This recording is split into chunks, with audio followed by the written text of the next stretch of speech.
আসসালামু আলাইকুম guys, welcome to আরবি এক্সপ্রেস। আপনি যদি একজন আরব প্রবাসী হয়ে থাকেন তাহলে আমার আজকের এই ভিডিওটি আপনার জন্য। এই ভিডিও থেকে আমরা প্রয়োজনীয় যাতায়াত, খাবার ও কর্মক্ষেত্রে কিছু আরবি শব্দ শিখব। এক সেকেন্ডও স্কিপ করবেন না ভাই, ভালোর জন্যই বলছি। দেখেন ভাই, কোনো দাম পাবেন না। যদি আপনি ভাষা না জানেন তাহলে এই প্রবাসে এসে কোনো দাম পাবেন না। একটা বিড়ালের দাম আছে, কিন্তু আপনি যদি ভাষা না জানেন তাহলে আপনার কোনো দাম থাকবে না এই প্রবাসের মাটিতে। দৈনন্দিন জীবনে এই শব্দগুলো অনেক কাজে লাগবে। তো চলুন শুরু করা যাক। আচ্ছা, আমাদের আজকের প্রথম শব্দটি হলো ওয়েন। ওয়েন মানে কোথায়? মনে রাখবেন, ওয়েন মানে কোথায়। যে কোনো জিনিসকে আপনি বলতে চান মানে কোথায়, এই জিনিসটা কোথায়, এই জায়গাটা কোথায়, এই দোকানটা কোথায়। ওয়েন, যেমন আপনি কাউকে জিজ্ঞেস করবেন এই দোকানটা কোথায়, তাহলে আপনি এইভাবে বলবেন, ওয়েন আদা বাকালা। কাউকে জিজ্ঞেস করছেন ভাই এই দোকানটা কোথায়, তাহলে বলবেন ওয়েন আদা বাকালা। তাহলে বাকালা হলো দোকান। তো ওয়েন বাকালা, দোকান কোথায়, মনে রাখবেন। আচ্ছা, তারপর আমরা দেখতে পাচ্ছি রো সিদা। রো সিদা, সোজা যান, মানে সোজা যান। আপনি যেমন কাউকে বলছেন আপনি সোজা যান, তখন আপনি কি বলবেন আরবিতে? আন্তা রো সিদা। আন্তা রো সিদা, আপনি সোজা যান, মনে রাখবেন। আর ভাই ভালো করে মাথায় ঢোকান। যদি মাথায় না ঢুকে তাহলে বারবার ভিডিও দেখেন। ভাষা শিখতে হবে ভাই, ভাষা না শিখলে কোনো দাম নাই, আমি বারবার বলতেছি। যদি শিখতে পারেন তাহলে আপনার চলাফেরার ধরনই চেঞ্জ হয়ে যাবে। তখন আপনি সবার সাথে আরবিতে কথা বলতে পারবেন, ভালো করে কথা বলতে পারবেন। আচ্ছা, আমাদের পরবর্তী শব্দটি হলো ইয়ামিন, মানে ডানে। ইয়ামিন ডানে। তারপর আছে ইয়াসার। ইয়াসার মানে বামে, মনে রাখবেন। ইয়ামিন ডানে, ইয়াসার বামে। শব্দগুলো খুবই গুরুত্বপূর্ণ। আমরা পরবর্তীতে দেখতে পাচ্ছি ওয়াক্কেফ। ওয়াক্কেফ মানে যদি আপনি কাউকে বলতে চান আপনি থামুন, আন্তা ওয়াকেফ, মানে আপনি থামুন। আপনার কাছে কেউ আসতেছে, আপনি তাকে থামতে বলতেছেন, ওয়াকেফ, থামেন। মনে রাখবেন ভাই কীভাবে বলতেছি, মন দিয়ে শুনেন আর দেখেন, লেখা তো আছেই। আর যদি মাথায় না ঢোকে ভাই, বারবার ভিডিও দেখেন বা সেভ করে রাখেন, পরবর্তীতে আবার দেখবেন। এক ভিডিও বারবার দেখবেন, ভাষা শিখবেন। ঠিক আছে ভাই, ভাষা শিখতে পারলে আপনি বুঝতে পারবেন এই প্রবাসে ভাষা কতটা গুরুত্বপূর্ণ। তারপর আমরা দেখতে পাচ্ছি মাতার, বিমানবন্দর। বিমানবন্দর আমরা আরবিতে বলবো মাতার, মনে রাখবেন। আচ্ছা, আমরা তারপর দেখতে পাচ্ছি ফন্দুক। ফন্দুক মানে হোটেল। হোটেলকে আমরা বলবো ফন্দুক। ভাই মনে রাখবেন, ঠিক আছে কি বলতেছি? ফন্দুক, হোটেল। আচ্ছা, তারপর আমরা দেখতে পাচ্ছি আপনার যদি ক্ষুধা লাগে, তাহলে আপনি যদি কাউকে বলতে চান আমার ক্ষুধা লেগেছে, বলবেন আনা জোয়ান। আমার ক্ষুধা লেগেছে, আনা জোয়ান, মনে রাখবেন। আপনার ক্ষুধা লাগলে বলবেন আনা জোয়ান। আচ্ছা, তারপর আমরা দেখতে পাচ্ছি ফতুর। ফতুর মানে নাস্তা, সকালের নাস্তাকে আমরা ফতুর বলতে পারি। তারপর আমরা দেখতে পাচ্ছি গাদা। গাদা হলো দুপুরের খাবার, মনে রাখবেন। দুপুরের খাবার হলো গাদা। তারপর আমরা দেখতে পাচ্ছি আশা। আশা হলো রাতের খাবার, মনে রাখবেন। রাতের খাবার হলো আশা। আচ্ছা, তারপর আমরা দেখতে পাচ্ছি ময়া বারিদ। ময়া হলো পানি, বারিদ হলো ঠান্ডা।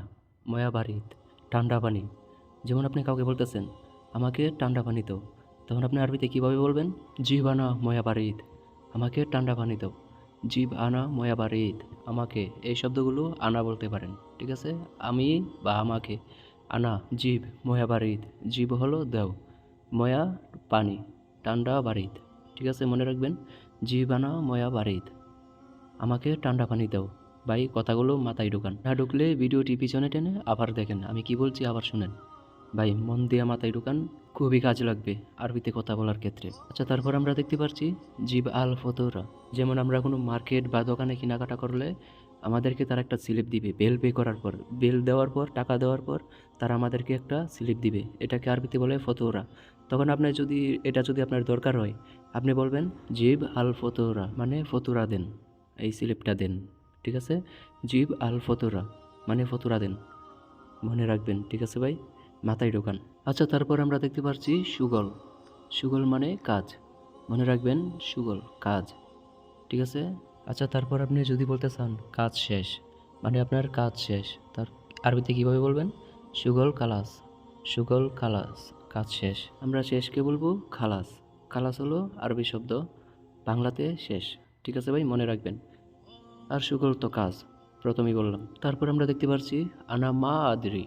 আনা মা আদরি, যেমন আপনি কিছু জানেন না, আমি কিছু জানি না, আনা মা আদরি। আপনি যদি কাউকে বলতে চান আমি জানি না, তাহলে বলবেন আনা মা আদরি।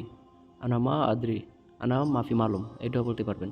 আনা মাফি মালুম। আর আপনি যদি বলতে চান আমি বুঝেছি, কেউ আপনাকে কিছু বোঝানোর পর আপনি যদি বলেন আমি বুঝেছি, তাহলে সেটা আরবিতে কীভাবে বলবেন? আনা ফাহিম, আনা ফাহিম।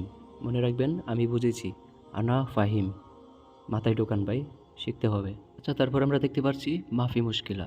মাফি মুশকিলা মানে সমস্যা নেই। মনে রাখবেন মাফি মুশকিলা সমস্যা নেই, মুশকিলা সমস্যা, নেই মাফি। মনে রাখবেন মাফি মুশকিলা সমস্যা নেই। আচ্ছা, তারপর আমরা দেখতে পাচ্ছি মুমকিন। মুমকিন মানে সম্ভবত বা হতে পারে, যেমন এমন একটা কিছু হতে পারে বা সম্ভবত এটা হবে, মুমকিন। ঠিক আছে, মুমকিন সম্ভবত বা হতে পারে, মুমকিন মনে রাখবেন। আচ্ছা, তারপর আমরা দেখতে পাচ্ছি কোয়েস। কোয়েস বা জেন, কোয়েস বা জেন যে কোনো একটা, এই দোনো শব্দের মধ্যে যে কোনো একটা শব্দই হবে ভালো। কোয়েস বা জেন, যেমন আনা কোয়েস আমি ভালো, আনা জেন আমি ভালো, একই কথা। ঠিক আছে ভাই, মনে রাখবেন আমি কি বলছি, মাথায় ঢোকাবেন। আচ্ছা, আমাদের পরের শব্দটি হলো মাররা। মাররা অনেক বা খুব, মানে অনেক বা খুব, এটা এমন কিছু বোঝাতে গেলে আমরা বলবো মাররা, অনেক। স্যাম্পল ভাই, আপনার মাথায় যদি ঢুকে যায়, আপনি যদি বারবার দেখতে থাকেন অটোমেটিক আপনার মাথায় ঢুকে যাবে। ঠিক আছে ভাই, এই শিখে গেলে তারপর আপনার কাছে এগুলো স্যাম্পল হয়ে যাবে। তো বন্ধুরা, আজকের এই ভিডিওটা এই পর্যন্তই। যদি ভালো লাগে, যদি মনে করেন কিছু শিখতে পারছেন এই ভিডিও থেকে বা শিখতে পারবেন আমার চ্যানেল থেকে, তাহলে ভাই আমার চ্যানেলটি সাবস্ক্রাইব করবেন। ঠিক আছে ভাই, এই চ্যানেলটি নতুন, যদি ভালো লাগে তাহলে সাবস্ক্রাইব করবেন। আর এই ভিডিওটিতে একটা লাইক করে কমেন্ট করে জানাবেন এই ভিডিওটি কেমন হয়েছে বা পরবর্তীতে কেমন ভিডিও বানাতে হবে। প্লিজ ভাই একটু সাপোর্ট করেন, আমিও আপনাদের মতো প্রবাসী। ঠিক আছে ভাই, আমি ডিউটি শেষ করে এসে আপনাদের জন্য এই ভিডিওগুলো বানাই বা বানাবো। ঠিক আছে, সবসময় বানাবো যদি আপনাদের ভালোবাসা পাই। প্লিজ ভাই সাবস্ক্রাইব করে পাশে থাকবেন আর ভিডিও দেখবেন, আপনারাও ভাষা শিখতে পারবেন, ভবিষ্যতে কিছু একটা করতে পারবেন। তাহলে ভাই আজকের জন্য বিদায়, দেখা হবে পরবর্তী কোনো একটা ভিডিওতে। আসসালামু আলাইকুম।